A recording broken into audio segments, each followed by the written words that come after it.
Next chapter या नया chapter बोला जाए तो हमारा है सिमिलैरिटी। अब सिमिलैरिटी का मतलब क्या होता है? समरूप, एक जैसा, एक न हो, एक जैसा हो, दिखने में एक जैसा हो, दिखने में सेम हो, लेकिन शेप शेप सही होगा, साइज अलग अलग होगा।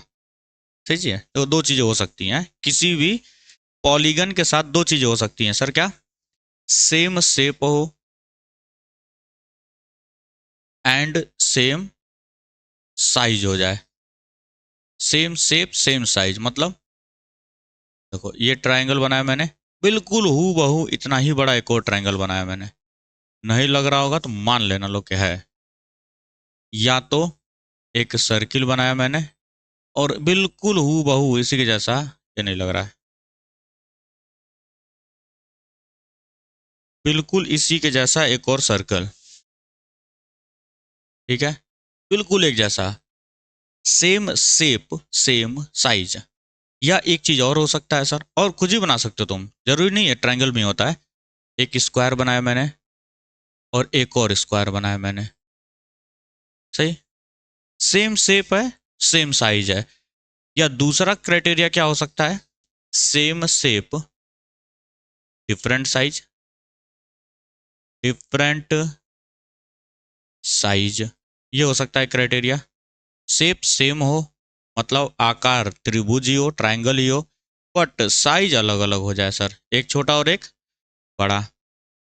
सर्कल हो, एक बड़ा सर्कल हो जाए, एक ये स्क्वायर हो और एक बड़ा स्क्वायर हो जाए। एक क्राइटेरिया ये हो गया। या और भी चीजें हो सकती हैं, डिफरेंट शेप सेम साइज, लेकिन डिफरेंट शेप सेम साइज हम नहीं पढ़ते हैं सर, ऐसा क्यों है? ऐसा क्यों है देखो, क्योंकि वो जस्टिफाई भी नहीं होता है ना हमारा।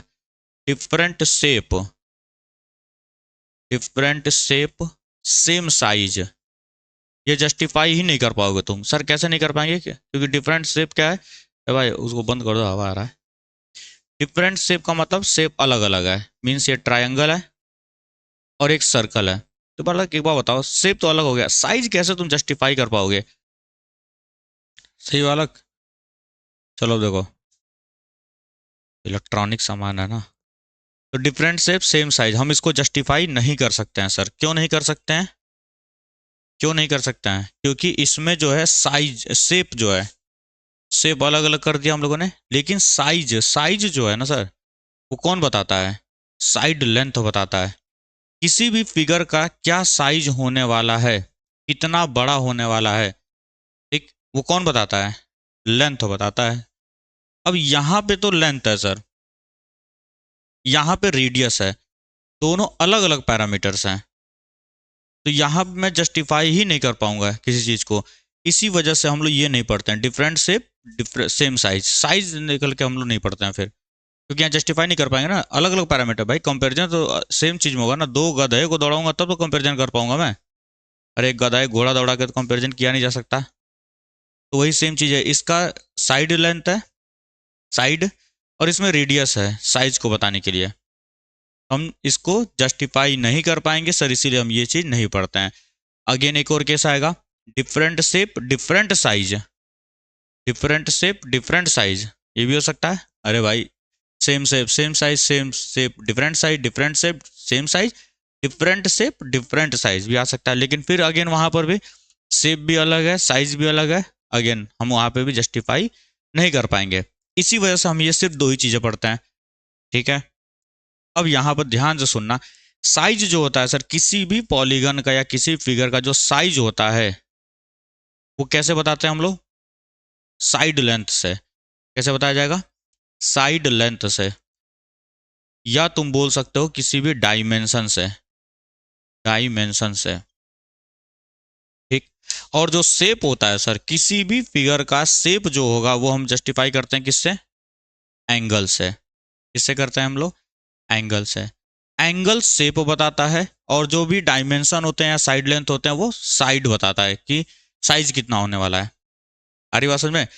अगर दोनों ही चीजें सेम हो जाए, एंगल भी सेम हो जाए लेंथ भी सेम हो जाए, तो उसको हम बोलते हैं कॉन्ग्रुएंसी कंडीशन। उसी को बोला जाता है कॉन्ग्रुएंट। कॉन्ग्रुएंसी पढ़े हैं, उसी को बोला गया कॉन्ग्रुएंसी। तो ये हमारा सर और कुछ नहीं है, कॉन्ग्रुएंसी होता है जब भी सेम शेप हो जाए, सेम साइज हो जाए। और अगर शेप सेम है, मतलब एक जैसा है बट डिफरेंट साइजेज हैं, तो इसको हम लोग बोलते हैं सिमिलैरिटी। इसी को बोला गया सिमिलैरिटी। अंतर समझ में आया? कॉन्ग्रुएंसी और सिमिलैरिटी में अंतर क्या है? और यहीं से फिर डेफिनेशन निकल करके आता है, यहीं से डेफिनेशन निकल करके आता है सिमिलैरिटी का। टू पॉलीगन्स, मैं ट्राइंगल का नाम नहीं ले रहा हूं, मैं पॉलीगन बोल रहा हूं। मतलब इस धरती पर जितने भी हमारे सिलेबस में भले ट्राइंगल दिया गया है, लेकिन तुम इसको भी सिमिलर कह सकते हो, इसको भी सिमिलर कह सकते हो। हमारे सिलेबस में सिर्फ ट्राइंगल पढ़ना होता है, लेकिन सिमिलर बाकी सारे फिगर्स भी होते हैं। तो बोला जा सकता है टू पॉलीगन्स, पॉलीगन्स की जगह तुम क्या लिख लेना, ट्राइंगल्स लिख लेना। Two triangles are said to be similar, are said to be similar. Confusion में रहते हैं लोग हमेशा। पहला क्या, सिमिलर होने के लिए सेम शेप होना चाहिए। शेप का मतलब एंगल होता है कि नहीं, इक्वल एंगल्स होने चाहिए। Similar if their corresponding angles are equal, या सेम बोल दो। और सेकेंड कंडीशन क्या बोल सकता हूं मैं, देयर करस्पॉन्डिंग साइड्स, साइड्स। अब देखो यहाँ पे डिफरेंट साइज है कि नहीं है, साइज का मतलब साइड है, लेंथ है, डिफरेंट है सर। तो मैं यहाँ ये नहीं लिख सकता ना, their corresponding sides are different, तो डेफिनेशन का कोई मतलब ही नहीं हुआ। कॉन्ग्रुएंसी में हमने देखा सेम शेप सेम साइज, मतलब सेम एंगल सेम साइड। लेकिन जब सिमिलरिटी में हम आते हैं, क्योंकि एक जैसा ही है, एक जैसा ही है, आगे पढ़ेंगे हम लोग मॉडल प्रोटोटाइप वाला, तो ये जितना था उसमें थोड़ा सा क्या किया है, एक्सटेंड किया गया है, बढ़ाया गया है, एलोंगेशन किया गया इसके अंदर। तो अगर मैं इस साइड को डबल करता हूं तो ये भी डबल हो जाएगा, ये भी डबल हो जाएगा, क्योंकि शेप नहीं चेंज होना चाहिए, शेप चेंज नहीं होना चाहिए। मान लो कोई ट्रायंगल है तुम्हारे पास, और उसको तुम क्या करो, पकड़ करके इधर से भी खींचा तुमने, इधर से भी खींचा, ताकि इसका ये डबल हो जाए, डबल बनाना चाहता हूं मैं। तो ये साइड का लेंथ नहीं चेंज होना चाहिए, क्योंकि साइड का अगर लेंथ चेंज हुआ तो शेप चेंज हो जाएगा। फिर सपोज करो पहले 60 डिग्री बन रहा था, तुमने इसको खींच के डबल कर दिया, इन दोनों को खींचा ही नहीं, तो एंगल बदल गया कि नहीं बदल गया? एंगल ही बदल गया तो शेप बदल गया।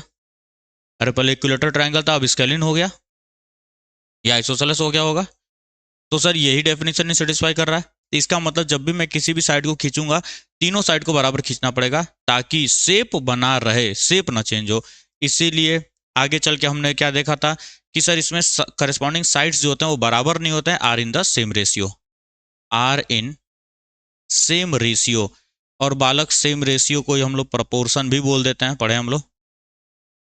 सेम रेशियो को प्रपोर्शन बोला जाता है, जहाँ पे सी एन डी वगैरह पढ़े थे हम लोग, अल्टरनेंडो, इन्वर्ट एंडो, डिविडेंडो, ये सब पढ़े थे। तो सेम रेशियो को हम लोग प्रोपोर्शन बोलते हैं। और ये चैप्टर जो है एकदम आसान है सॉल्व करना, बस तुम ये दो डेफिनेशन अगर तुमको याद है तो, एंगल बराबर होना चाहिए और साइड का रेशियो बराबर होना चाहिए। इसी पर बेस्ड हम लोग सिमिलर क्राइटेरिया पढ़ते हैं, सिमिलरिटी क्राइटेरिया को पढ़ते हैं, उसको जरा देखते हैं अब। सिमिलरिटी क्राइटेरिया, सिमिलरिटी क्राइटेरिया में खुद देखो यहीं से बन जाएगा। ए तुम क्या लिख रहा है, तुम कभी नीचे देख रहा है कभी लिख रहा है, पढ़ना है हो ना, मत लिखो, लिख भाऊंगा नहीं इसको, यहीं यहीं रहेगा ये। और सूट भी हो रहा है दोनों जगह पे, तो देख लेना। तो इसी डेफिनेशन से हम लोग क्राइटेरिया को बनाते हैं। सबसे पहला क्या बात हुआ, their corresponding angles are equal. अगर मैं दो ट्राइंगल्स को लेता हूं और उनके करस्पॉन्डिंग एंगल्स अगर आपस में बराबर हैं, तो सिमिलर हो जाएगा कि नहीं हो जाएगा? हो जाने वाला है। तो सबसे पहला जो क्राइटेरिया आता है हमारा, वो होता है angle angle criteria. Angle angle बोलो, या इसी को हम लोग एंगल एंगल एंगल भी बोलते हैं। सिमिलरिटी सर ऐसा क्यों बोलते हैं, अभी दिखा देता हूं। सपोज करो मेरे पास दो ट्राइंगल्स हैं, एक ये हो गया ट्राइंगल, छोटा ट्राइंगल है ए बी सी, और एक बड़ा ट्राइंगल है, एंगल सेम बन रहे हैं सर इसके, डी ई एफ, बस साइज में अंतर है, साइज में अंतर है इसके। पहला क्या बोला हमने, दो पॉलीगन सिमिलर होंगे अगर उनके करस्पॉन्डिंग एंगल्स क्या हो जाए, इक्वल हो जाए। तो एंगल्स को इक्वल दिखाता हूं मैं, सपोज करो दिया गया होगा, दिखाना नहीं हमको। एंगल बी मान लेता हूं मैं एंगल ई के बराबर है, और एंगल ए जो है हमारा किसके बराबर है, एंगल डी के बराबर है। अगर दो एंगल्स आपस में बराबर हैं, this angle is equal to this angle, this angle is equal to this angle, तो ऑब्वियस सी बात है तीसरा एंगल भी बराबर होगा कि नहीं होगा। इसी वजह से हम लोग एंगल एंगल लिख देते हैं, सिर्फ सिंपल, पूरा नहीं लिखते हैं, तीनों नहीं लिखते हैं। तुम्हारी मर्जी है, तुम तीनों दिखाओ। अरे बात समझ में ना, या तो तुम तीनों दिखाओ, एंगल ए एंगल डी के बराबर, एंगल बी एंगल ई के बराबर, एंगल सी एंगल एफ के बराबर। अगर ये गिवन है हमको तो मैं तीनों नहीं लिखूंगा, क्यों, क्योंकि मेरा एक लाइन और वेस्ट होगा कि नहीं होगा, एंगल सी बराबर एंगल एफ, जो कि सेल्फ अंडरस्टूड है कि किसी भी ट्राइंगल में अगर दो एंगल्स आपस में बराबर हैं तो ऑब्वियस सी बात है तीसरा एंगल भी बराबर होगा ही होगा। इसको मैं दिखाना नहीं चाहता हूं, तो हम लोग लिखते हैं यहाँ पे, अगर गिवन में दिया गया है, गिवन में है हमारे पास एंगल ए बराबर to angle D, angle B बराबर to angle E, therefore triangle A B C. अब यहाँ पे जब हम लोग लिखेंगे तो ऑर्डर मैटर करता है सर, ऑर्डर मैटर करेगा। ध्यान से देखो कैसे लिखा जाएगा, सिमिलर टू, टी के सिमिलर कौन है, ए के सिमिलर, ए के सिमिलर कौन है, टी, तो ए के जस्ट आगे हम लोग किसको लिखेंगे सर, टी को। बी के सिमिलर कौन है, ई है, तो यहाँ ई लिखा जाएगा, बी के बीच में सी के सिमिलर कौन है, एफ, और यहाँ लिखेंगे angle angle similarity, angle angle similarity. अब दो ट्राइंगल्स अगर सिमिलर हो गए तो सर ये सेकंड क्राइटेरिया भी फुलफिल होना चाहिए। कैसे लिखा जाता है अब इसको देखो ध्यान से, एंगल बी के सामने कौन बैठा है, ए सी है कि नहीं है, अपॉन में, अब बी के बराबर कौन सा एंगल था, ई, दूसरे ट्राइंगल में भाग के चला करो, इसके सामने देखो कौन लिखा गया है, डी एफ, इक्वल, क्यों ऐसे लिख रहा हूं, क्योंकि रेशियो बराबर होता है, साइड का रेशियो बराबर होता है। बी का हिसाब हो गया, अब ए पर आओ, ए के सामने कौन सा एंगल है, साइड है बी सी, अपॉन में इस ए के बराबर कौन सा एंगल है दूसरे में, डी, डी के सामने कौन है, कभी जीवन में गलत नहीं होगा रेशियो ये, जिस पे मार्किंग नहीं किया हूं वो किसके बराबर है, ए बी, उसके सामने, इसके सामने कौन है, डी ई, तो ये मैं लिख सकता हूं। अगर दो ट्राइंगल सिमिलर हैं तो उनके एंगल्स भी बराबर होंगे, जो कि ऑलरेडी गिवन था हमको, इसलिए मैं उसको नहीं लिखा हूं। अब अगर ट्राइंगल सिमिलर है तो सेकंड वाला डेफिनेशन भी आना चाहिए, इसलिए मैंने ऐसे लिख दिया। दूसरा क्राइटेरिया क्या होता है सर हमारा, दूसरा criteria is side side side similarity. अब ये किस कैसे बनाया गया, ये सेकंड डेफिनेशन से बनाया गया था। सेकंड डेफिनेशन से बनाया गया कि अगर करेस्पॉन्डिंग साइड सेम रेशियो में है तो भी ट्राइंगल हमारा क्या हो जाता है, सिमिलर हो जाता है। ठीक, अगेन मैं इसी को लेकर चल रहा हूँ, इसी ट्राइंगल्स को ही लेकर के चल रहा हूँ मैं, यहाँ से इसको मैं हटा देता हूँ। अब हमको गिवन में क्या दिया गया, पहले गिवन में क्या था, एंगल्स बराबर दिए गए थे। क्वेश्चन जब सॉल्व किया जाएगा प्रॉब्लम्स तो उसमें दिया गया होगा कंडीशन। अब हमें क्या दिया गया है, गिवन में हमको दिया गया है सर, ये चीज दिया गया है गिवन में, गिवन में दिया गया A B by D E, A B by D E equals B C by E F, B C by E F बराबर A C by D F, A C by D F. अब हमको ये दिया गया है, तो sir ये क्या है, सेकंड डेफिनेशन है कि नहीं है। अगर सेकंड डेफिनेशन भी सेटिस्फाई होता है तो भी हमारा ट्राइंगल सिमिलर हो जाएगा। यहाँ लिख सकता हूँ मैं, therefore triangle A B C similar to triangle D E F. अब अगर ट्राइंगल सिमिलर हो गया तो मैं यहाँ से भी लिख सकता हूँ, एंगल ए बराबर में एंगल डी, एंगल बी बराबर में एंगल ई, एंगल सी बराबर में एंगल एफ। जैसे सिमिलर हो जाएगा उसके आगे बाद दूसरा वाला डेफिनेशन का क्राइटेरिया को लिखेंगे हम लोग, पूछे चाहे न पूछे तुरंत लिखेंगे हम लोग, क्योंकि इसकी जरूरत पड़ जाए क्या पता। सर एक इस डेफिनेशन से क्राइटेरिया बनाया, एक इस डेफिनेशन से क्राइटेरिया बनाया, अब इन दोनों से मिला जुला कि दोनों ही आ जाए उसके अंदर, तो तीसरी क्राइटेरिया क्या हो जाती है, साइड एंगल साइड सिमिलैरिटी। और यहाँ ध्यान से अगर देखोगे दो साइडों के बीच में फंसा है कि नहीं एंगल, दोनों साइडों के बीच में है कि नहीं एंगल, और साइड का रेशियो बराबर होता है और एंगल आपस में बराबर होते हैं।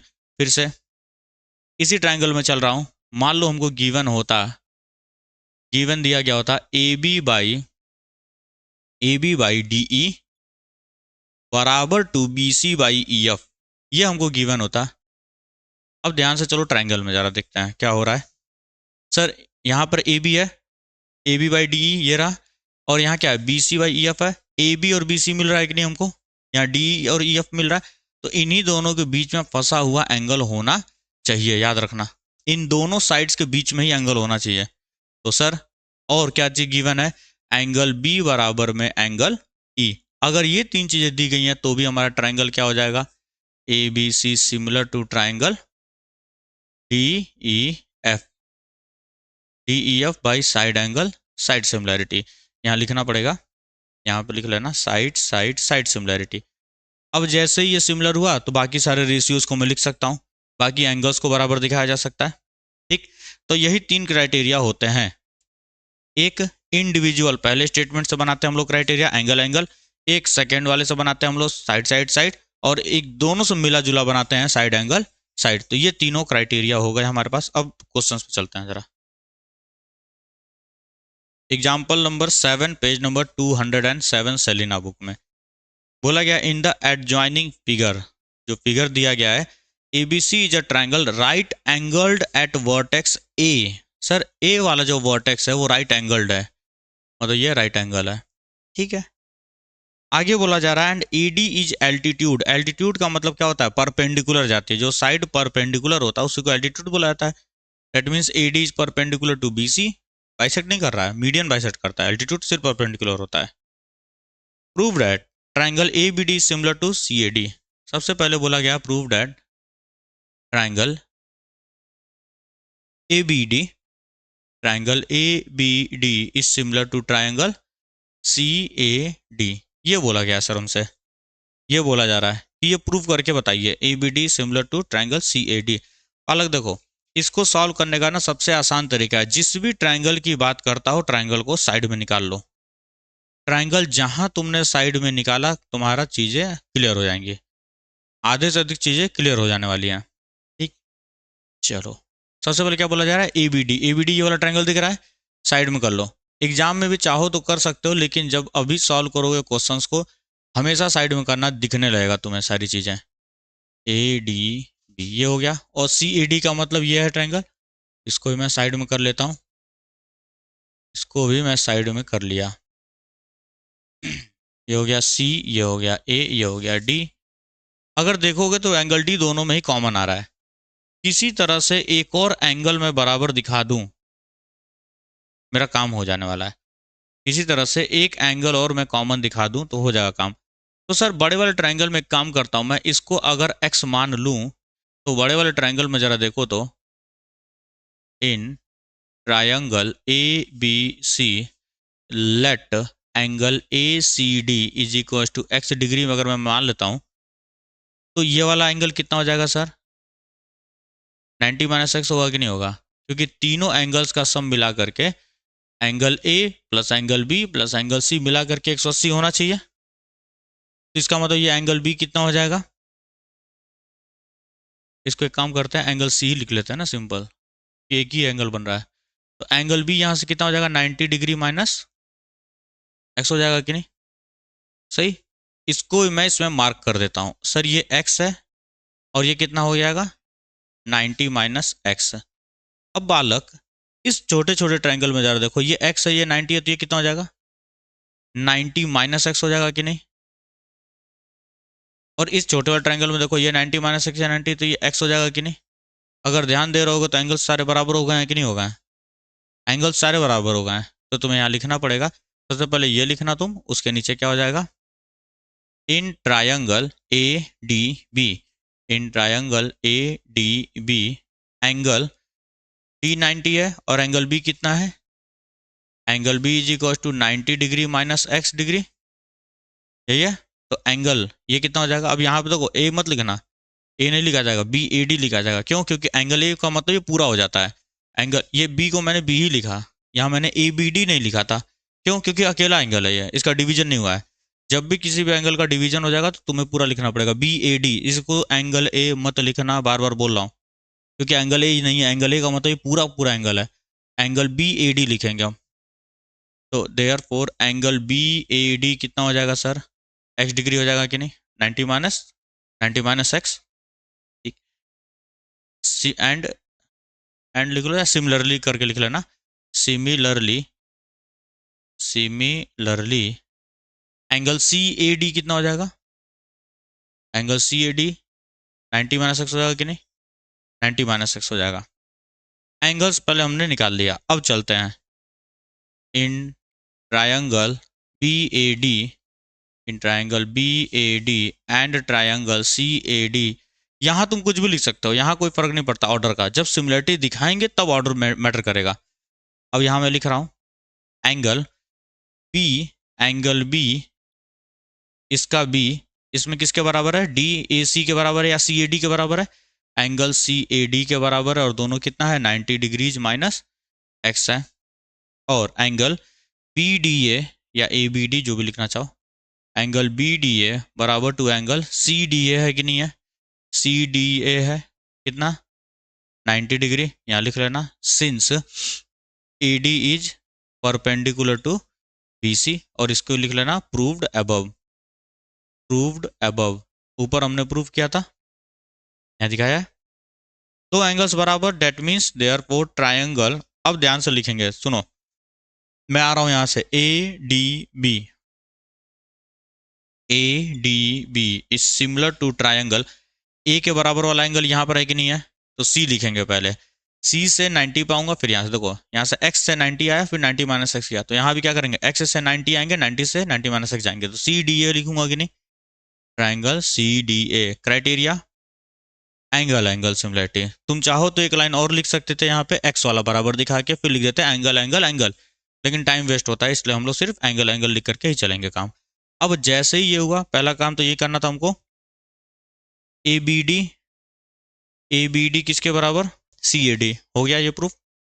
उसके बाद क्या पूछा जा रहा है, if B D, second part में, ये तो हो गया हमारा फर्स्ट पार्ट, सेकेंड पार्ट में पूछा गया if B D is equals to, B D कितना बोला जा रहा है 3.6, तो एक काम करो पहले यहाँ लिख लेते हैं, रेशियो भी लिख लिया जाए साइड का। अब सुनो जरा कैसे लिखा जाएगा, यहाँ x के सामने कौन बैठा है, बी डी बैठा है, तो यहाँ तुम क्या लिखोगे बी डी, डिवाइडेड बाई यहाँ x के सामने कौन बैठा है, ए डी बैठा हुआ है, तो ए डी लिखोगे, इक्वल्स टू 90 के सामने यहाँ कौन बैठा है, ए बी बैठा हुआ है, और यहाँ 90 के सामने कौन बैठा हुआ है, ए सी बैठा हुआ है। याद रखना जो पहले लिखे थे वो ऊपर ऊपर चलेगा, जो लास्ट में लिखे वो नीचे नीचे चलेगा ट्राइंगल। फिर से इक्वल का साइन बनाएंगे, बचा हुआ कौन सा एंगल बचा हुआ था अभी, 90 माइनस एक्स बचा है ना, तो पहले जो ट्राइंगल लिखे उसमें से 90 माइनस एक्स के सामने कौन बैठा है, ए डी अपॉन में, अब इसमें आओ 90 माइनस एक्स के सामने कौन बैठा है, डी सी सी डी, जो बोलना वो बोल देना, ये हो गया रेशियो लिख लिया। अब आते हैं सेकंड पार्ट में, बी डी बोला जा रहा है सर हमसे, सेकंड पार्ट में B D is equals to 3.6 centimetres and C D दिया गया 6.4, C D is equals to 6.4 centimetres, और हमसे पूछा क्या जा रहा है, find the length of A D, A D का लेंथ पूछा गया है सर हमसे, A D will be what.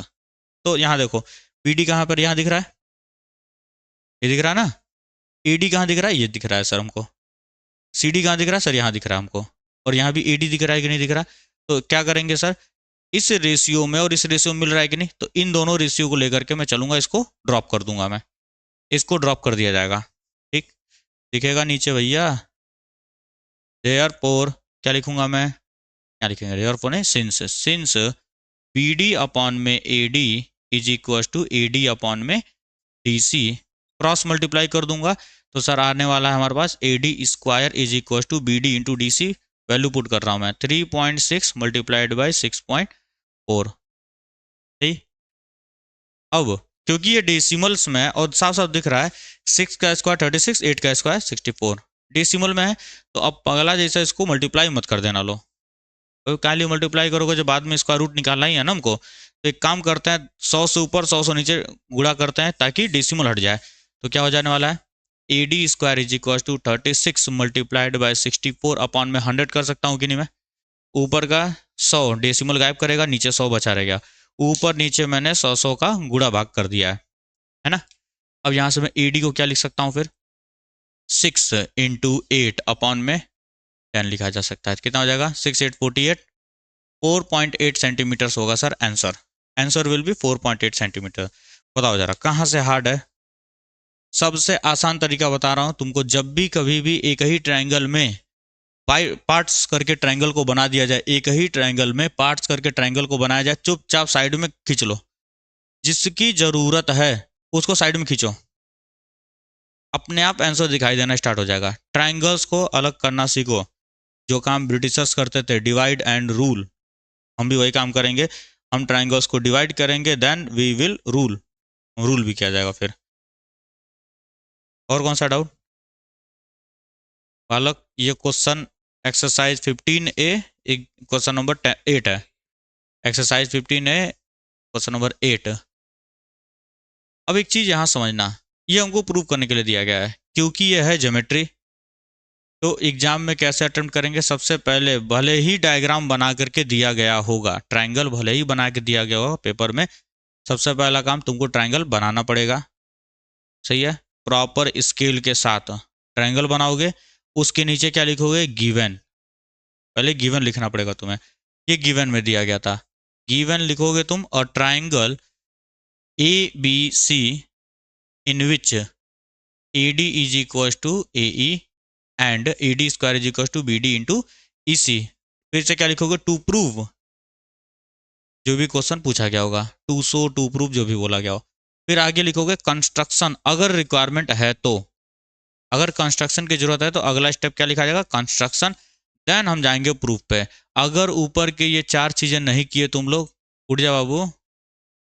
हाँ, अगर ये 4 चीजें नहीं किए, बोर्ड में तुम्हारे 2 नंबर कट जाएंगे। क्योंकि सीबीएसई बोर्ड में जो भी चेकिंग होती है उसमें साफ साफ लिखा गया है कि अगर बच्चे ने फिगर बनाया, गिवन लिखा, टू प्रूव लिखा, कंस्ट्रक्शन लिखा, तो 2 नंबर अवार्ड करिए इसको। 5 नंबर में आउट ऑफ 5 2 नंबर दे दीजिए। भले तुमने प्रूव नहीं किया, लेकिन जो चीज लिखा था उसी को उतारने का तुमको 2 नंबर दिया गया है। तो स्टेप मत छोड़ना। जितने भी ज्योमेट्री के पोर्शंस हैं उसमें ये काम तुमको करना पड़ेगा। गिवन, टू प्रूफ, कंस्ट्रक्शन अगर है तो, इफ एप्लीकेबल कंस्ट्रक्शन भी लिखेंगे, देन हम लोग जाएंगे प्रूफ पे। डायग्राम जरूर बनना चाहिए। ट्राइंगल दिया गया, कोई फिगर जरूर बनाना। ऐसा नहीं कि सर एग्जाम पेपर में तो दिया गया था ना, ये काम नहीं करना होता है, फिगर बनाना पड़ेगा। दूसरा हिंट, दूसरा हिंट, कभी भी ऐसा लिख करके अगर आता है किसी भी साइड का square is equal to side into side, समझ जाना वो सिमिलर ट्राइंगल का ही क्वेश्चन है, और कहीं ऐसा नहीं आने वाला है। लेकिन सिमिलर ट्राइंगल में भी हम लोगों ने क्या पढ़ा था? साइड का रेशियो पढ़ा था कि नहीं पढ़ा था? हमने कहीं प्रोडक्ट पढ़ा है क्या? ना, हमने साइड का रेशियो पढ़ा है सर। यहाँ तो प्रोडक्ट लिखा हुआ है। तो इसको रफ में हम अरेंज करेंगे। हमें रास्ता देखो, मंजिल पता होगी तभी तो चलने में मजा आएगा, नहीं तो इधर उधर भागते रहोगे। तो जो भी क्वेश्चन ये दिया गया है इसको थोड़ा सॉल्व करो। क्या लिखा गया? मैं इसको A D into A D is equal to B D into E C कर सकता हूँ कि नहीं? साइड को रेशियो में लिखो, क्योंकि हमको सर रेशियो वाला आता है। किसी एक को घसीटो इधर, किसी भी एक को घसीट लो, कोई दिक्कत नहीं है उसमें। सर ये हो गया A D by B D, E C by A D, ये चीज गिवन है हमको। अब भाग करके चलो किस ट्राइंगल में वो रेशियो दिखाई दे रहा है। सबसे पहले देखो ए डी ए के बराबर है, ये वाला बोल रहा है ए डी ए के बराबर है, ये बोला। उसके बाद चलो देखो A D by B D कहाँ आ रहा है? Sir A D by B D ये आ रहा है, इस ट्राइंगल में आ रहा है कि नहीं आ रहा है? और E C by A D, E C by A D, ये तो कोई ट्रायंगल ही नहीं बन रहा है। ये कोई ट्रायंगल नहीं बन रहा है। सही लिखा है ना हम लोग? कौन सा था? B D into A C, E C, A D square is equal to B D into E C, और ए डी बराबर क्या दिया गया है? ए ई दिया गया है। ठीक है ठीक है ठीक है, कोई दिक्कत नहीं है भाई, ये भरमाने के लिए दिया गया था। देखो यहाँ पे ई सी बाई ए डी बोला है क्या? नहीं, यहाँ देखो सेकेंड वाले रेशियो में ई सी बाई ए डी बोला गया है कि नहीं? लेकिन सर हमको पता है ए डी ए ई के बराबर है, इसका मतलब ये ई सी बाई ए ई दिया गया वो, मीन्स ये वाला ट्राइंगल बोल रहा है कि नहीं? इस ट्राइंगल में हमें सर 2 साइड का रेशियो पता है। किसी तरीके से अगर मैं तीसरा साइड भी इंट्रोड्यूस कर दूंगा तो ये दोनों ट्राइंगल सिमिलर हो जाएंगे, वही चीज पूछा गया है कि नहीं? या तो दोनों साइड को तुम इंट्रोड्यूस करो, मतलब एक साइड को और ले आओ, तो साइड साइड साइड हो जाएगा। नहीं तो इन दोनों साइड्स के बीच में फंसा हुआ एंगल, या तो इस एंगल को तुम बराबर दिखाओ, तो साइड एंगल साइड हो जाएगा। पता रही समझ में? तो रास्ता मुझे मिल गया है, या तो मैं दोनों एंगल्स को बराबर दिखा दूं, और या तो मैं तीनों साइड के रेशियो को बराबर दिखा दूं। आती बात समझ में? अब सोचो जरा, बताओ क्या किया जाएगा। ट्राइंगल ए डी बराबर ए दिया गया है, तो चलो लेते हैं। ट्राइंगल ए बी डी है, खींचो बाहर इसको, पहले इसको बाहर खींच लेते हैं। सर ऐसा कुछ है, ये ट्राइंगल ए डी बी ये दिया गया है हमको, और सी ए ई हमको ऐसा कुछ बना के दिया गया है। ये हो गया, ये हो गया सी, ए है और ये ई है और ये सी है। यहाँ पे क्या क्या चीज़ें गिवन है हमको सर? गिवन में है, गिवन में क्या क्या दिया गया है? ये दिया गया था ना, since A D square is equal to B D into E C, तो मैं यहाँ से लिख सकता हूँ A D divided by B D equals E C divided by A D, and we know A D is A, तो मैं यहाँ पे ए लिख सकता हूँ ई सी बाई ए को सेटिस्फाई कराने के लिए, A D by B D.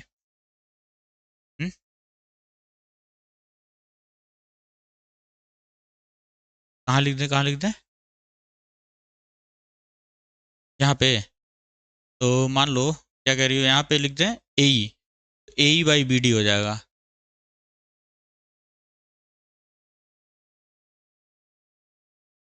एक मिनट रुको, देखो ये कभी नहीं होगा, साइड का रेशियो अगर बराबर है तो उसके सामने का एंगल इक्वल हो जाए ना, ये कहीं है ही नहीं। ये कभी मत बोलना, लो साइड अगर जब साइड बराबर होता है तब सामने का एंगल बराबर होता है, रेशियो बराबर होने से कभी नहीं बता सकते हम लोग। तो इसको मैं लिखूंगा A D by B D, A D by B D इसी ट्रायंगल में है, और इसी मिला, इसी की जगह ए चाहिए मुझे, तो मुझे पता है ए डी ए के बराबर है, तो मैं यहाँ लिख दूंगा ई सी बाई ए। ठीक है, यहाँ तक हमको पता चल चुका है, ये बात कंफर्म हो चुकी है।